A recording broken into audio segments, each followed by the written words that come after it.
Hello everyone, स्वागत है आप सभी का इंग्लिश स्पार्क के एक नए वीडियो में। आ चुके हैं हम एक नया चैप्टर लेके। क्लास 12 का one of the most important chapter है माय मदर एट 66। बहुत ज़्यादा इम्पोर्टेंट चैप्टर है क्लास 12 की। जो आपके एग्जाम होने वाला है उसमें एक नंबर एक जो क्वेश्चन है आने वाला है। एक से दो क्वेश्चन हर साल आते हैं, इस साल भी आएगा। तो बहुत ज़्यादा इम्पोर्टेंट चैप्टर है, तो बहुत मज़ेदार तरीके से चलिए फटाफट स्टार्ट करते हैं। अब बात कर लेते हैं पहले इसके ऑथर के बारे में। चैप्टर का नाम क्या है? माय मदर एट 66 और इसके ऑथर का नाम क्या है? कमला दास। ठीक है, एक चीज ये याद रखेंगे, चैप्टर का नाम क्या है? माय मदर एट 66 और ऑथर का नाम है कमला दास। ठीक है, अब इसकी एक स्टोरी का मैं आपको ओवरव्यू दे देता हूँ कि इस चैप्टर में आखिर होता क्या है, क्या होता है, कैसे होता है। तो हमारी जो ऑथर हैं वो और उनकी मम्मी, इन दोनों के बारे में ये चैप्टर होता है। ठीक है, अब किस तरह से होता है कि जो हमारी वो ऑथर होती हैं, उनकी जो मम्मी है वो बूढ़ी होने लगती है। ठीक है, अब वो उनके साथ कहीं जाती हैं, फिर एयरपोर्ट पे जाती है और वहाँ पे वो देखती हैं कि अपनी मम्मी को जब वो नोटिस करती हैं तो वो ऐसा देखती है कि मेरी मम्मी जो है वो सच में अब धीरे धीरे क्या हो रही है, बूढ़ी होने लग रही है।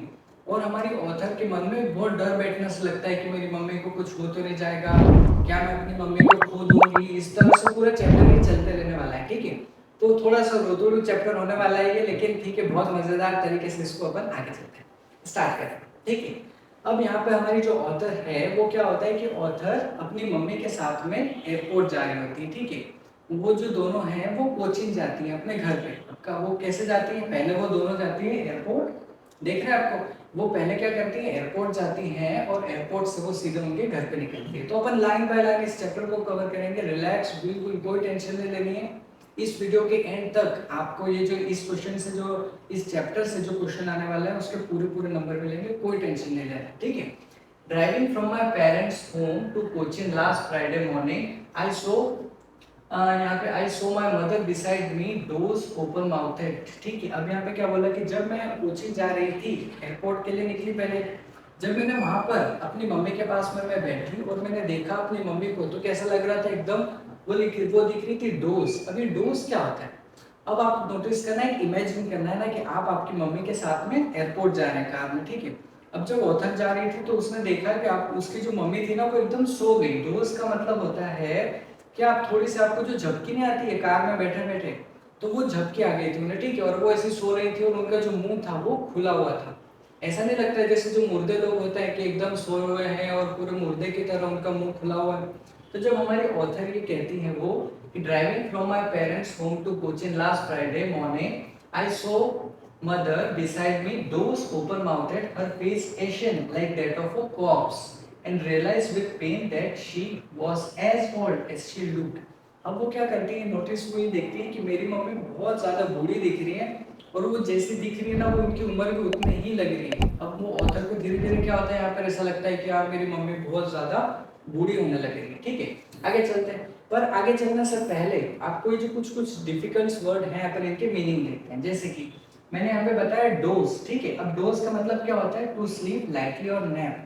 डोज का मतलब होता है, आपके जो क्वेश्चन आंसर आप देखने वाले हो उनमें भी ये वर्ड आने वाला है।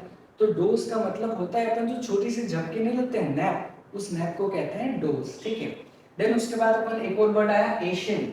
एशियन का मतलब क्या होता है? Pale and greyish in colour. ऐसा लगता है, एशियन का मतलब होता है कि यार आप एकदम मुरझाए हुए से हो चुके हो, ऐसा लगता है कि आपके चेहरे पे कोई कलर ही नहीं, एकदम फीके पड़ गए पूरा चेहरा।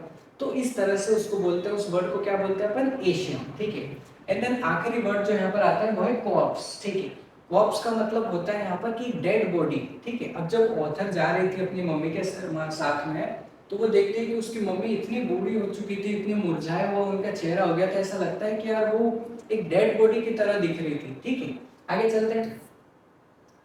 But soon put that thought away and looked out of young trees sprinting. ठीक है, the Mary children spilling out of their homes. अब क्या होता है कि जैसे ऑथर अपनी मम्मी को देखती है तो क्या होता है, उनके मन में एक डर बैठ जाता है कि यार मेरी मम्मी इतनी बूढ़ी दिख रही है, क्या मैं अपनी मम्मी को खो तो नहीं दूंगी। पर वो हटाती है अपने दिमाग को, नहीं नहीं मैं ऐसा कुछ भी नहीं सोचूंगी खराब, और वो कार के बाहर देखने लगती हैं। अब जैसे ही वो कार के बाहर देखती हैं तो उन्हें क्या दिखता है वहां पर? Young trees sprinting. ठीक है, अब उन्हें दिखता है जैसे कार के बाहर, अब जब अपन कार चलाते हैं तो कैसे दिखता है कि अपनी कार स्पीड में चल रही होती है और जो पेड़ होता है साइड वो फटाफट पीछे जा रहे होते हैं। स्प्रिंटिंग ट्रीज का मतलब क्या होता है कि दौड़ते हुए ट्रीज। ट्रीज तो कभी भी नहीं दौड़ते, ट्रीज तो जहाँ रहते हैं वहीं रहते हैं, लेकिन वो जो कार से बाहर जब देख रही थी तो ऐसा लग रहा था कि पूरे जो यंग ट्रीज हैं वो बहुत ज्यादा तेज दौड़ रहे हैं। और Mary children spilling out of their homes, इसका मतलब क्या है कि उसे बाहर ऐसे बच्चे दिख रहे थे वहां पे बहुत सारे, जो बहुत खुशी से खेल रहे हैं, कर रहे हैं। इन सब का मतलब क्या है कि जो ऑथर है, जो बुरा लग रहा था उसको अपनी मम्मी के बारे में, वो अपना ध्यान जो है उस पूरी नेगेटिव थॉट से बाहर ले जा रही थी। नहीं, मैं कुछ भी नेगेटिव नहीं सोचूंगी, मैं बस बाहर देखती हूँ, मैं कुछ पॉजिटिव देखती हूँ। तो उसको पेड़ दिख रहे थे, बच्चे दिख रहे थे, खुशी दिख रही थी, तो वो नेगेटिव चीज से एक पॉजिटिव थॉट की ओर वहां पर वो जा रही थी। ठीक है, अब यहाँ पे कुछ फटाफट वर्ड्स देख लेते हैं। स्प्रिंटिंग, स्प्रिंटिंग मैंने बोला कि यंग ट्रीज स्प्रिंटिंग का बताया मैंने आपको कि स्प्रिंटिंग मतलब होता है दौड़ना, तेज दौड़ना, जिसे रनिंग कहते हैं ना, रनिंग को यहाँ पे हमने कहा sprinting. Then marry and spinning, अब मैरी का मतलब यहाँ पे क्या होता है, मैरी क्रिसमस आपने सुना है ना, मैरी का मतलब होता है यहाँ पे चेयरफुल, खुश, एक खुशी को कहते हैं यहाँ पे मैरी। ठीक है, एंड देन एक और वर्ड देखा अपन स्पिलिंग, स्पिलिंग मतलब क्या होता है कि जैसे वाटर स्पिल होता है ना कि यार धुल रहा है कुछ ना कुछ, तो ऐसा लग रहा था बच्चों को देख के उनकी खुशियां ढुल रही है एकदम से, बहुत ज्यादा खुश दिख रहे हैं बच्चे। ठीक है, तो ये इंपॉर्टेंट वर्ड्स देखे, आगे चलते हैं फटाफट। But after the airport security check, standing few yards away, I looked again at her, wan, pale, like a late winter's moon, and felt that old familiar ache, my childhood fear. ठीक है, अब क्या होता है कि वो जो author negative सोच रही थी, फिर वो खिड़की के बाहर देखती है कार में और उसको कुछ बच्चे और यंग ट्रीज दिखते हैं। लेकिन जब वो एयरपोर्ट पे जाती है फाइनली, और एयरपोर्ट पे क्या होता है कि जब सिक्योरिटी चेक होता है और जब दूर से वो देख रही होती है अपनी मम्मी को वहां पर, तो वो जो डर है वो फिर से आ जाता है। वो फिर से देखती है कि मेरी जो मम्मी है उनका चेहरा एकदम से मुरझाया हुआ लग रहा है, बिल्कुल एक विंटर के मून की तरह। ठीक है, अब यहाँ पर एक सिमिली दी हुई है, क्या चैप्टर ने क्या दिया यहाँ पे हमारे ऑथर ने, कि उनका जो मम्मी का चेहरा है वो कैसे लग रहा था, लेट विंटर्स मून। अब विंटर में जो मून होता है वो कैसा होता है, क्या विंटर के मून में बहुत सारे बादल होते हैं और धुंधला धुंधला सा मून दिखता है हमको। ठीक है, अच्छा नहीं दिखता है। तो इसी तरह से उनके चेहरे को भी उन्होंने यहाँ पे बोला है, एक नेगेटिव कंपैरिजन करा है कि बिल्कुल विंटर के मून की तरह एकदम धुंधला धुंधला सा तुम दिख रहे हो यहाँ पर। ठीक है, इन्होंने एक कंपैरिजन यहाँ पे किया। फटाफट आगे चलते हैं, लेट विंटर्स मून को देख लेते हैं। लेट विंटर्स मून में क्या बोला कि ऑथर ने कंपेयर किया है किसको, ऑथर की मम्मी को और विंटर के मून को। आगे चलते हैं फटाफट। But all I said was, see you soon, अम्मा, and I did was smile, smile and smile. लेकिन क्या हुआ कि अब देखो मम्मी वहां पे दूर से दिख रही है, मुझे दिख रहा है कि यार मम्मी बहुत ज्यादा बूढ़ी लग रही है, क्या मैं मम्मी को खो तो नहीं दूंगी, ये सब डर है मेरे अंदर है। लेकिन फिर भी मैं मम्मी को कुछ भी नहीं बता रही हूँ, मैं बाहर से खुश दी, मैं ऐसा दिखा रही हूँ कि मैं बहुत खुश हूँ। मैंने मम्मा को क्या बोला वहां पे कि सी यू सून अम्मा, और फिर मैंने क्या किया, सिर्फ स्माइल, स्माइल एंड स्माइल। मैं खुश हूँ, मैं मम्मी को दिखा रही हूँ कि मैं बहुत ज्यादा खुश हूँ, मैं बहुत ज्यादा स्माइल हूँ, लेकिन अंदर से तो क्या हूँ, अंदर से तो मेरे को बहुत ज्यादा पेन हो रहा है कि यार कहीं मैं मम्मी को खो तो नहीं दूंगी। ठीक है, यहाँ पर देखिए, आगे चलते हैं। अब ऑलमोस्ट हमने ये चैप्टर की जो समरी है वो ऑलमोस्ट स्टोरी में कवर कर ली, किस तरह से कि जो ऑथर है वो अपनी मम्मी को लेकर एयरपोर्ट जाती है।